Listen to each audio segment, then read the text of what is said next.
तो welcome back guys.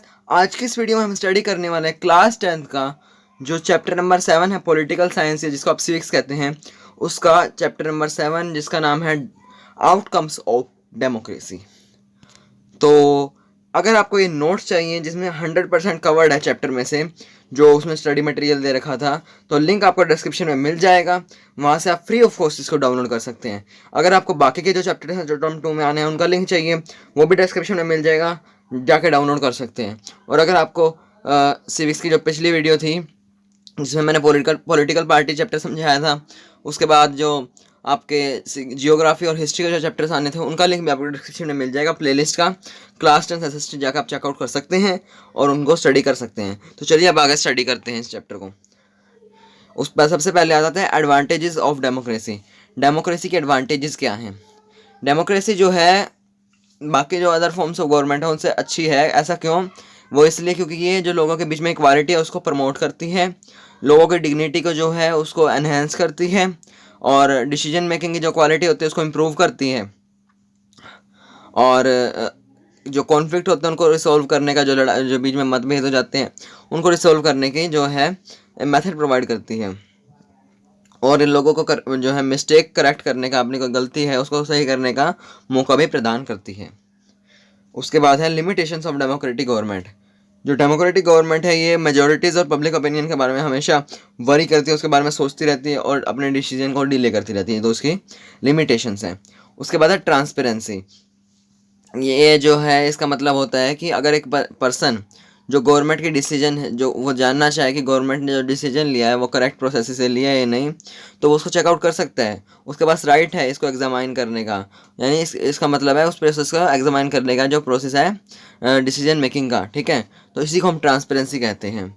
उसके बाद है types of government in democracy. जो डेमोक्रेसी है वो ऐसी गवर्नमेंट प्रोड्यूस करती है जो कि अकाउंटेबल हो, रिस्पॉन्सिव हो और लेजिटिमेटिव हो लोगों के लिए, लोगों के प्रति। ठीक है, सबसे पहले है अकाउंटेबल गवर्नमेंट। अकाउंटेबल गवर्नमेंट वो गवर्नमेंट होती है जो लोगों के लिए आंसरेबल होती है। मतलब उन्होंने कोई क्वेश्चन पुट करा, भी मान लो कोई उसने बिल पास करा गवर्नमेंट ने, तो उसको आंसर दे सकते हैं हमने इसलिए पास करा। जैसे बाकी डिक्टेटरशिप होती है, उसको कोई मतलब नहीं होता, लोग अगर कोई सवाल खड़ा कर दे उसके खिलाफ उसको कोई मतलब नहीं होता, उसको जवाब नहीं देती वो। पर जो डेमोक्रेटिक गवर्नमेंट है वो ऐसा करती है।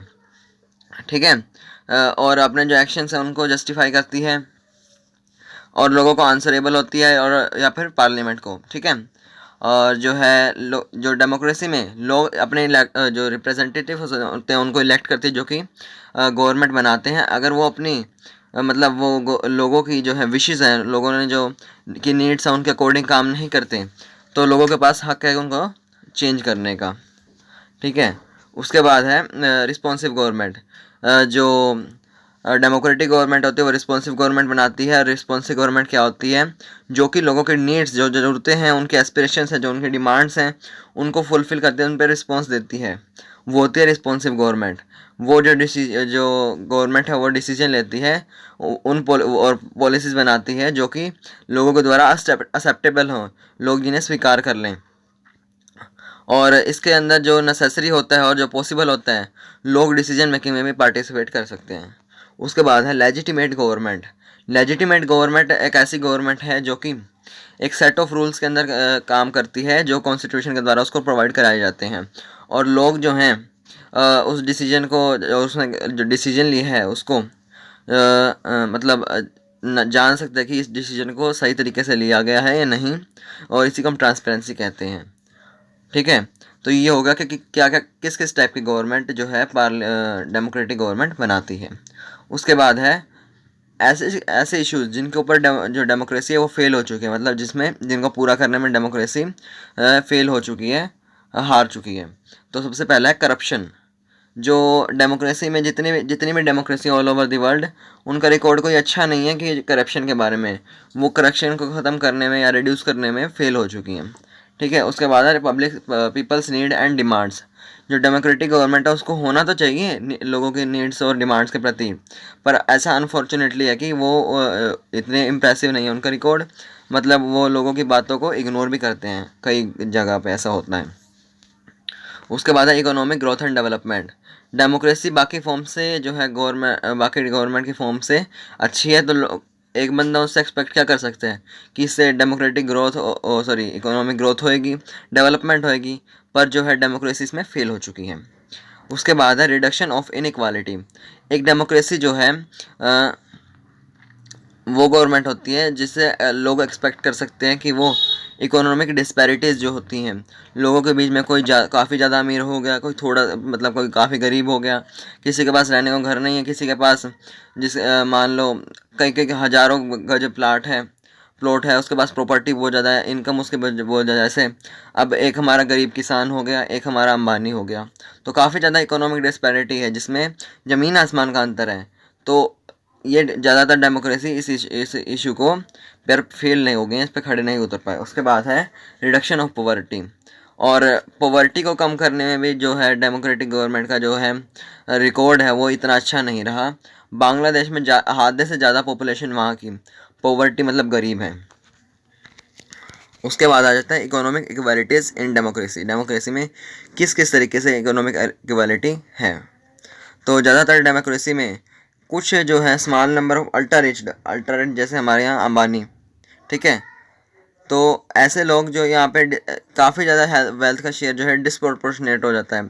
आपको एक बंदा है 50 रुपये महीने दिन का कमाने वाला, आपको एक बंदा होगा जैसे अंबानी है करोड़ों रुपये दिन का कमाता है, तो कितना ज़मीन आसमान का अंतर हो गया ना। तो ये इसमें कह रखा है।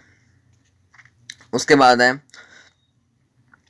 रिच क्लास का जो शेयर है जीडीपी में वो बढ़ता जा रहा है, और जो लोग बॉटम ऑफ सोसाइटी जैसे गरीब लोग हैं उनका जो है कम का कम ही रह रहा है, जिस पर उनको डिपेंड करना पड़ रहा है। इंडिया में भी जो पुअर हैं वो बहुत ज़्यादा हैं। जो डेमोक्रेटिक गवर्नमेंट है वो जो वोट के टाइम तो आ जाती हैं वोट मांगने, पर बाद में कह देती हैं, कोई कोई उस क्वेश्चन को उठाता ही नहीं, पॉवर्टी के क्वेश्चन को। आपने आज तक गवर्नमेंट देखी, कोई गवर्नमेंट ऐसी है जो पॉवर्टी को ख़त्म करने के लिए काम कर रही हो, ठीक है। उसके बाद है कि कई कई देशों में कंडीशन और भी ख़राब है, जैसे कि बांग्लादेश में, उसमें आधे से ज़्यादा लोग वहाँ के पुअर हैं, ठीक है। और ऐसे कंट्रीज़ के लोग जो हैं दूसरी रिच कंट्रीज़ पर डिपेंडेंट हो गए हैं खाने की सप्लाई तक के लिए। उनके पास इतने पैसे नहीं कि वो अपने लिए खाना भी खरीद सकें। उसके बाद है एकोमोडेशन ऑफ सोशल डाइवर्सिटी, कि गवर्नमेंट ने जो है सोशल डाइवर्सिटी को एकोमोडेट किया है किस तरीके से, ठीक है।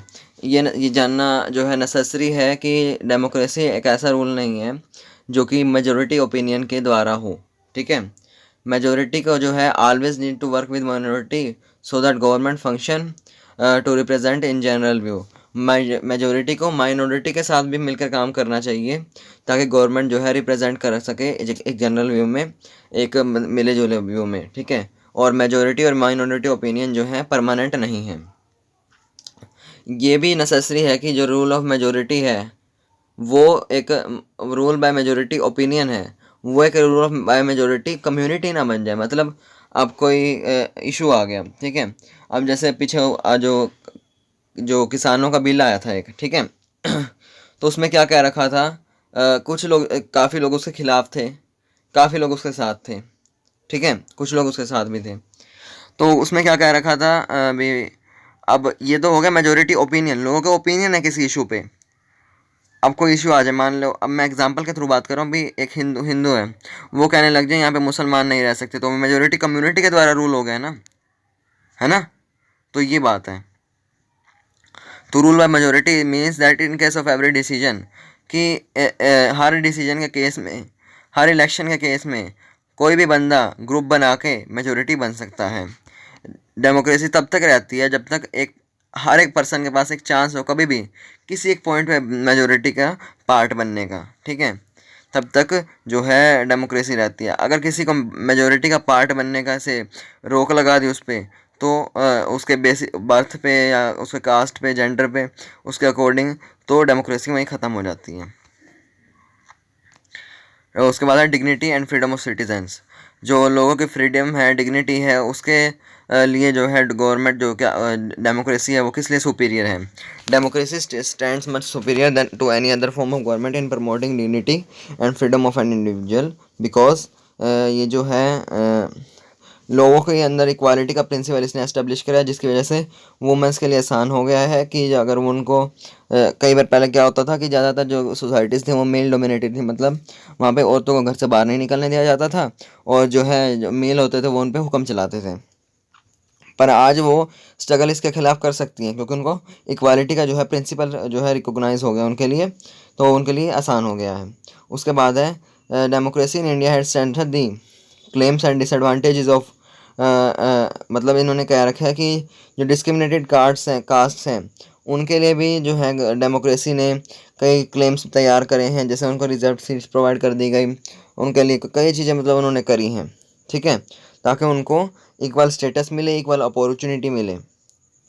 उसके बाद है एक public expression of dissatisfaction with democracy shows, अगर जो लोगों का पब्लिक एक्सप्रेशन है डिससेटिस्फैक्शन डेमोक्रेसी के साथ जो डिससेटिस्फैक्शन होता है वो डेमोक्रेटिक प्रोजेक्ट है उसकी सक्सेस को दर्शाता है। ये एक पर्सन को सिटीजन बनाता है, एक पीपल को सिटीजन बनाता है, लोगों को। मैं बताता हूँ कैसे। अब लोग हैं, हम भी हैं, हमें क्या ज़रूरत पड़ी है, अगर हम जो है डेमोक्रेसी से डिससेटिस्फाई होंगे तो हम वहाँ के जागरूक नागरिक हैं, हम आम लोगों की तरह नहीं होंगे, ठीक है। उसके बाद आ जाता है political outcomes of democracy, last topic इस चैप्टर का। उसके बाद एक क्वेश्चन है, इसमें क्या रखा है, जो डेमोक्रेसी है वो एक अकाउंटेबल रिस्पॉन्सिव और लेजिटिमेट गवर्नमेंट बनाती है। वो सिटीजन्स को एक राइट का इंश्योर देते हैं, मतलब सिटीजन्स के पास राइट है अपने लीडर्स को चूज़ करने का, अपने रिप्रेजेंटेटिव को चूज़ करने का, और अगर ज़रूरत पड़ी तो लोग डिसीजन मेकिंग में पार्ट ले सकते हैं, खुद भी या फिर रिप्रेजेंटेटिव के थ्रू भी। और ये रेगुलर फ्री और फेयर इलेक्शंस को प्रमोट करती है डेमोक्रेसी, और ये अपना पॉलिटिकल सपोर्ट खुद से बनाती है, ठीक है। उसके बाद है एक इम्पोर्टेंट क्वेश्चन है काफ़ी ज़्यादा, expectation from democracy also functions as a criteria of judging people in any democratic country, या फिर complaints are treated as testimony of the success of democracy. तो इसका जवाब देखते हैं क्या है कि इस क्वेश्चन में क्या रखा है कि डेमोक्रेसी कुछ काम कर देती है तो उसके बाद फिर भी लोग उस पर कंप्लेंट करते हैं, ऐसा क्यों, इस स्टेटमेंट को जस्टिफाई कीजिए। तो समझते हैं, हर दिन एक नया टेस्ट होता है और डेमोक्रेसी के लिए थोड़ा सा वो मतलब अजीब सा होता है। तो अगर डेमोक्रेसी एक टेस्ट पास कर लेती है तो नया टेस्ट प्रोड्यूस हो जाता है। इसका जो है मेन जो मोस्ट पॉजिटिव फीचर है, तो लोग डेमोक्रेसी को हर स्टेज पे बेटर बनाना चाहते हैं। मान लो उसने एक चीज़ कर दी, ठीक है, अब पहले कई जो है कानून नहीं बने हुए थे, वो जो है बाद में बने, अब एक चीज़ कर दी, लोगों ने कहा ये भी बनाओ, फिर वो बन गया तो तीसरा कह दिया ये भी करो, ऐसा हुआ ना। तो वही की चीज़ इसमें बता रखी है लोगों को जैसे डेमोक्रेसी के जो कुछ बेनिफिट्स मिलते हैं तो वो चाहता है कि और मिले, वो कहते हैं हमें और भी चाहिए, ठीक है। इसलिए लोग डेमोक्रेसी के ख़िलाफ़ कई बार जो है उसके साथ मोर एक्सपेक्टेशन के साथ आ जाते हैं। अब जहाँ पे एक्सपेक्टेशन ज़्यादा होंगी वहाँ पे कंप्लेंट्स भी होंगी, तो ये जो फैक्ट है ये उसके टेस्टिमोनी की सक्सेस को दर्शाता है, ठीक है। उसके बाद है डेमोक्रेसी ने जो है लोगों को एक चांस प्रोवाइड करा है कि वो अपने पावर होल्डर्स पर जो है लुक कर सकें, उनको उन पर नज़र रख सकें, ठीक है।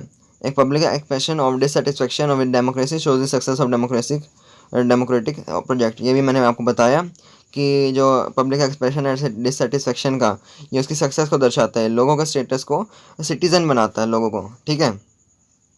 उसके बाद लास्ट पॉइंट है, ज़्यादा इंडिविजुअल जो है ज़्यादातर आज के टाइम में जो है अपने वोट्स को ये बिलीव करते हैं कि उनके वोट जो है डिफरेंस ये क्रिएट करता है कि किस तरीके से गवर्नमेंट को रन होना चाहिए, और उनके सेल्फ इंटरेस्ट के लिए भी। तो ये चैप्टर जो है यहीं फिनिश होता है। वीडियो अच्छी लगी हो तो लाइक और चैनल को सब्सक्राइब कीजिएगा, ठीक है। नोट्स चाहिए तो लिंक डिस्क्रिप्शन में मिल जाएगा, जाके आप डाउनलोड कर सकते हैं। तो मिलते हैं आपसे नेक्स्ट वीडियो में, तब तक के लिए बाय बाय।